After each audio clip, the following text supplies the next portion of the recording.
Hello friends, எல்லோரும் எப்படி இருக்கீங்க? எல்லாருக்கும் புத்தாண்டு நல்வாழ்த்துக்கள். அப்புறம் பார்த்திங்கன்னா, நாங்கள் புத்தாண்டுக்கு கேக் பண்ணோம். அந்த கேக்கை உங்களுக்கு ஷேர் பண்ணலான்னு வீடியோ எடுத்தோம். அந்த வீடியோ பார்க்கலாம் வாங்க. ரெடியா எல்லோரும்? கேக் பாருங்கள் எவ்வளோ சாஃப்டாக இருக்குதுன்னு. இந்த ஒரு வீடியோ வந்து மிஸ் ஆகிடுச்சிங்க. ஸோ பாதி கேக்லேருந்து தான் உங்களுக்கு வந்து எடுத்து காமிக்கிறேன். அப்புறம் பார்த்திங்கன்னா, நம்ம எடுக்க வேண்டிய எல்லா திங்ஸும் இப்போ பார்க்கலாம். இது பார்த்திங்கன்னா சுகர் வந்து 2 கப்பு எடுத்து அடித்தேன். மிக்சியில் தூள் பண்ண பிறகு பார்த்திங்கன்னா 3 கப்பு வந்துடுச்சு. அதனால் 2 கப் மட்டும் எடுத்து வச்சுருக்கேன். 1 கப் தனியாக எடுத்து வச்சாச்சு. இந்த கிண்ணத்துக்கு தான் எல்லா அளவுமே, அந்த கப்பில் தான் நம்ம வந்து எல்லாமே அளவு பண்ணியிருக்கிறோம். அப்புறம் பார்த்திங்கன்னா 4 முட்டை. நான் எப்போவுமே வந்து 1.5 கப்பு தான் போடுவேன். அந்த கப்புக்கு 2 முட்டை எடுப்பேன். இந்த தடவை எக்ஸ்ட்ரா போட்டுக்கிறதுனால 4 முட்டை. இது வந்து கொக்கோ பவுட்ரு. அது வந்து எல்லா ஃபேன்சி ஸ்டோர்லேயும் கிடைக்கும், வாங்கிக்கோங்க. அப்புறம் வந்து சோடா மாவு, இது பேக்கிங் சோடா. அப்புறம் நம்ம 3 கப்பு எடுத்துருக்கிற இந்த மைதா மாவு. இந்த கிண்ணத்துக்கு தான் 3 கப்பு மைதா மாவு. இந்த 3 கப் மைதா மாவுக்கு அதே கிண்ணத்தில் 2 கப்பு சுகர் எடுத்துருக்கிறேன். அப்புறம் பார்த்திங்கன்னா ஆயில் வந்து கோல்டு வின்னர். இது வந்து யூஸ் பண்ணாத ஆயில் தான் எடுத்துக்கணும். அதை எடுத்து வச்சுட்டு நம்ம வந்து என்ன பண்ணலான்னா, முதல்ல முட்டை வந்து உடச்சி ஜாரில் ஊற்றிக்கலாம். நான் வந்து பீட்ரு வச்சு அடிக்கிறது இல்லை.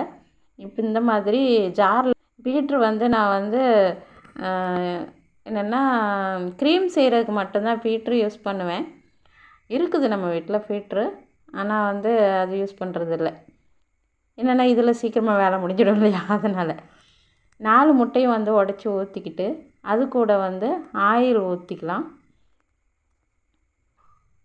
பார்த்திங்கன்னா வீடியோ வந்து மிஸ் ஆகிடுச்சி. லாஸ்ட்டாக நான் எடுத்த வீடியோ அந்த பேக்கிங் ஆன பிறகு கேக்கை வந்து எடுக்கிறது அது எல்லாமே வந்து வீடியோ எடுத்தேன். அது வந்து இல்லைங்க, எல்லா வீடியோவுமே மிஸ் ஆகி இப்போ வந்து எடுத்துருக்கிறேன் வீடியோவை. ஸோ எல்லாம் கொஞ்சம் சொதப்பிடுச்சு. லாஸ்ட்டு இது மட்டும் இந்த மாதிரி நம்ம வந்து அடிச்சிக்கலாம்.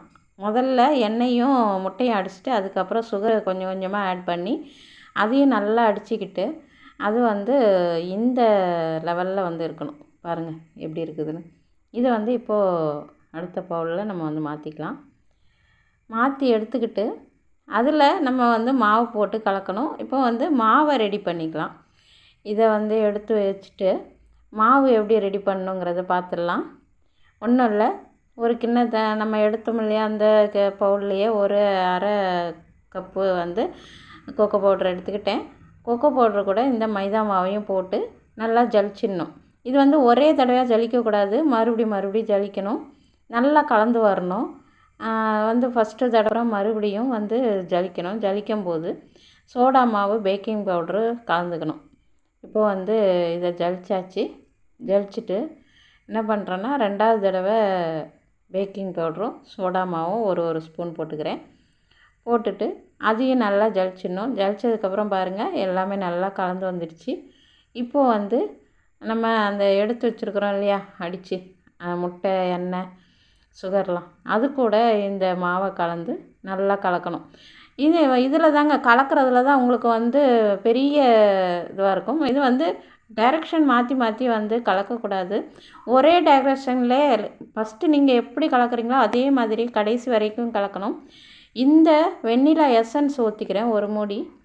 நாங்கள் வந்து பாதியாக செய்யும்போது அரை மூடி தான் ஊற்றுவோம், ஆஃப் தான் ஊற்றுவோம். இப்போ வந்து ஃபுல் ஒரு மூடி ஊற்றிட்டு அப்புறம் வந்து இன்னும் கொஞ்சம் மாவு இருக்குது, அதையும் கொட்டி வந்து கலக்கும்போது பார்த்திங்கன்னா பத்தலை. நம்மளுக்கு வந்து ரொம்ப கட்டியாச்சுன்னா அப்போ என்ன பண்ணணுன்னா பால் கொஞ்சம் ஊற்றி, திக்னஸாக பால் ஒன்றும் இல்லைனா கூட நீங்கள் வந்து காய்ச்சி வச்சுருந்தா கூட அது நல்லா ஆறின பாலாக இருக்கணும்.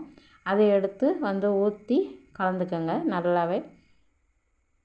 நல்லா அடித்து கலந்துக்கோங்க. அதே மாதிரியே ஒரே டைரெக்ஷன்லேயே கடைசி வரை நீங்கள் வந்து கலந்துட்டு பால் ஊற்றி கலந்துட்டு நீங்கள் வந்து அப்படியே அந்த கரண்டி அப்படி தூக்குனிங்கன்னா அது ஒரு சேஃபாக விழும். அந்த பதத்துக்கு நம்மளுக்கு வந்து வரணும். ஏன்னா அது வரைக்கும் நம்ம வந்து கொஞ்சம் ஊற்றி கலந்துக்கோங்க. இது போல் வந்து விழணும், நல்லா மடிஞ்சு. அப்புறம் வந்து நட்ஸ் எல்லாம் வறுத்துக்கலாம். என்னென்னா பாதாம், முந்திரி, அது கூட செரி, 3 நாளுமே வந்து நட்ஸ் அது கூட கலந்துக்கிறேன். நட்ஸ் கலக்கும்போது எனக்கு வந்து ரொம்ப கட்டி ஆயிடுச்சு. அப்புறமும் மறுபடியும் கொஞ்சம் பால் ஊற்றி மறுபடியும் கலந்து வச்சுட்டு அதுக்கப்புறம் தான் நான் வந்து ஊற்றணும். அதுக்கப்புறம் நம்ம வந்து பாத்திரம் ரெடி பண்ணிக்கலாம். பாத்திரத்தில் வந்து கொஞ்சம் நெய் போட்டு நல்லா கலந்துக்கோங்க. பட்டர் ஷீட்டும் போடலாம். நான் வந்து இது வரைக்கும் பட்டர் ஷீட் வாங்கினதில்லை, நெய் தான் ஊற்றுவேன். நெய் போட்டு லைட்டாக நல்லா தடவிட்டு நம்ம ஊற்றி வச்சிடலாம். ஊற்றிட்டு கொஞ்சம் அதை வந்து ஷேக் பண்ணுங்கள். அடித்து கொஞ்சம் ஷேக் பண்ணிங்கன்னா நல்லா அந்த மாவு வந்து படியும் அதில். அப்புறம் இந்த மண் கொஞ்சம் குக்கரில் ஆற்று மண் ஏதாவது கிடச்சின்னா எடுத்து போட்டுக்கோங்க. கல் உப்பு கூட யூஸ் பண்ணலாம். நான் இது வரைக்கும் கல் உப்பு யூஸ் பண்ணல. ஒரே ஒரு தடவை யூஸ் பண்ணேன். குக்கர் வந்து கொஞ்சம் ஒரு மாதிரி ஆயிடுச்சு. அதனால் வந்து உப்பு யூஸ் பண்ணுறதில்ல. உப்பும் வேஸ்ட் ஆகி போடுது. அதனால் நான் வந்து மண்ணை யூஸ் பண்ணிக்கிறேன். அதில் ஒரு ஸ்டாண்டு போட்டுக்கோங்க. ஸ்டாண்ட் இல்லைன்னா கூட ஒரு தட்டு மூடி மாதிரி கூட கவுத்தி போட்டுட்டு அதை வந்து கொஞ்சம் நேரம் சூட் பண்ணுங்கள். ஒரு 5 மினிட்ஸ் அப்படியே வச்சுருங்க. ஃபுல் ஸ்லோவில் தான் இருக்கணும் எனி டைம். அப்புறம் வந்து அது கொஞ்சம் சூடு ஏறினோடனே எடுத்து நம்ம கேக்கு ஊற்றி வச்சுருக்கதை உள்ளே வச்சு மூடிடலாம். அது வேகிறதுக்கு நம்மளுக்கு ஒரு 3/4 ஹவர்லேருந்து 1 ஹவர் ஆகும். அந்த மீடியம் ஸ்லோவிலையே வச்சு அப்படியே வேக வைக்கணும். இது பார்த்திங்கன்னா அப்புறம் கப் கேக்கு ஊற்றிடுறோம் நாங்கள். கப் கேக் வந்து ரொம்ப சிம்பிள் தான். இட்லி சட்டிலே வச்சிடலாம். நம்ம இட்லி பாத்திரம் அந்த தட்டு வச்சுட்டு அது மேலே வச்சிடலாம். இப்போ வந்து கேக்கு வந்துடுச்சு. பார்த்திங்கன்னா இந்த கத்தி எடுத்து நடுவில் விட்டிங்கன்னா அதில் மாவு ஒட்டாமல் வரணும். மாவு ஒட்டிச்சுன்னா அது வந்து வேகலைன்னு அர்த்தம். இது ஒட்டாது வரனால வெந்துடுச்சு. அப்புறம் கப் கேக்கும் சூப்பராகவே வந்துட்டாங்க. எல்லாமே நல்லா சாஃப்டாக இருந்ததுங்க. அவ்வளோ அழகாக சாஃப்டாக இருந்தது. நீங்களும் ட்ரை பண்ணுங்கள். ட்ரை பண்ணி எப்படி வந்ததுன்னு சொல்லுங்கள். கமெண்ட்டில் டேஸ்ட் எப்படி இருந்ததுன்னு சொல்லுங்கள். இந்த மிஸ்டேக் தான் ஆகிப்போச்சு. முழுசாக என்னால் காமிக்க முடியல. எடுத்த வீடியோ மிஸ் ஆகிடுச்சு. அதனால் அதுக்கப்புறம் இருந்த கேக்கை உங்களுக்கு எடுத்து கட் பண்ணி காமிச்சிருக்கிறேன். ஓகே ஃப்ரெண்ட்ஸ், இந்த வீடியோ பிடிச்சிருந்தேன்னா லைக் பண்ணுங்கள், ஷேர் பண்ணுங்கள், கமெண்ட் பண்ணுங்கள். எப்படி இருக்குது வீடியோன்னு சொல்லுங்கள். கேக்கு எப்படி இருக்குதுன்னு சொல்லுங்கள். தேங்க்யூ ஃபார் வாட்சிங். டாடா, பாய் பாய்.